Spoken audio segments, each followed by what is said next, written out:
Hey, what is up, guys? We're at Rhode Island Comic Con here with the great Greg Horn. Greg Horn. We're just doing a quick interview, 5 questions. How many times have you been to Rhode Island? This is actually my first trip to Rhode Island. Just in general, the show? Or? Yeah, I thought I had been here before, but it turns out I was at a show in Secaucus, New Jersey, of all places. Contrapolis. Yeah. I love that show. It's a great show. So never had been to this show. If you could pick one book out of this entire area, what would be your book to pick? I have a lot of beauties here. That's fine. But I would go with The Beast. That is my awesome alien cover. So what got you into comics? Were you at a young age collecting, or did you have a favorite character? At a young age, I found comic books around 8 years old, and I was just enamored by them, you know? Just the whole idea, the soap opera quality of it. Of course. Going to the store to get it, and... Hell yeah. I just love collecting them. So the guys that really got me into drawing were John Byrne and George Perez. 2 greats. Oh yeah. When you were younger, obviously, this is like my favorite question. Did you have like a character that you created that never got published at all? Yes. Like someone that you kept drawing and you were like... Okay, this is interesting. So I told you these 2 artists were my favorite artists. Yeah. So I would make my own comic books that were based on the comic books that they had done. So instead of Iron Man, I had Metal Man. Okay. Like a little one-off, yeah. Instead of the Black Panther, I had Cheetah. That's awesome. I even had a Shang-Chi character.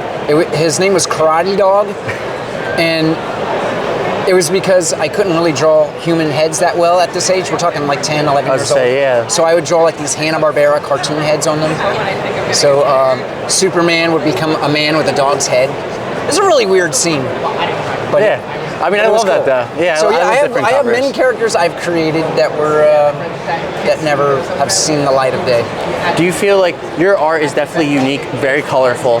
Did you feel like when you were younger creating those kind of characters, using like the different like one-offs like Metal Man and stuff, that kind of helped you gear into where you are today, or? Oh yeah. Those years were definitely formative, artistic-wise. Back then, my art was all black and white. I wanted to be a penciler. You know, I wanted to draw the interiors of comics.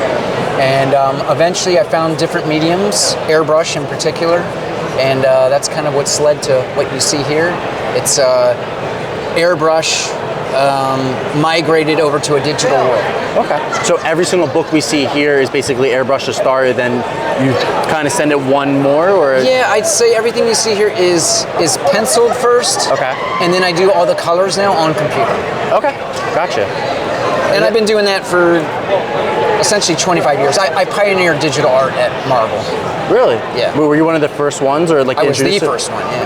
That's awesome. To do illustrative cover art like you see now. Yeah. They had digital art before I showed up on the scene, but the artwork that you see now is kind of it comes from my little seed that I planted, I guess you would say. Well, do you remember your first book that you did for the digital? The first digital cover, I did these books called backpack books from Marvel, but they didn't get a lot of circulation. They were sold inside Target, so I would direct people to my Elektra covers. Okay. Elektra 1, going all the way to issue 22. Awesome. Well, thank you so much for interviewing. Absolutely, I appreciate it. Yes, great meeting you. This is his little sheet. Everything in the link below will have all of his socials, websites. He does Whatnot, eBay, and he actually has his own store as well. He does a ton of conventions, a lot of exclusive covers. I just picked up a beautiful Rogue cover that you'll see in a post below. Oh yeah, do you still have it? Beautiful Rogue cover. I mean, you can't go wrong. These are just such unique drawings, and you can tell each depiction really has its own meaning to it. Well, thank you so much. I appreciate you for joining. Absolutely. Take care. I'm Bye, Nick, guys. Martini's Cantina. Have a drink on the galaxy, guys.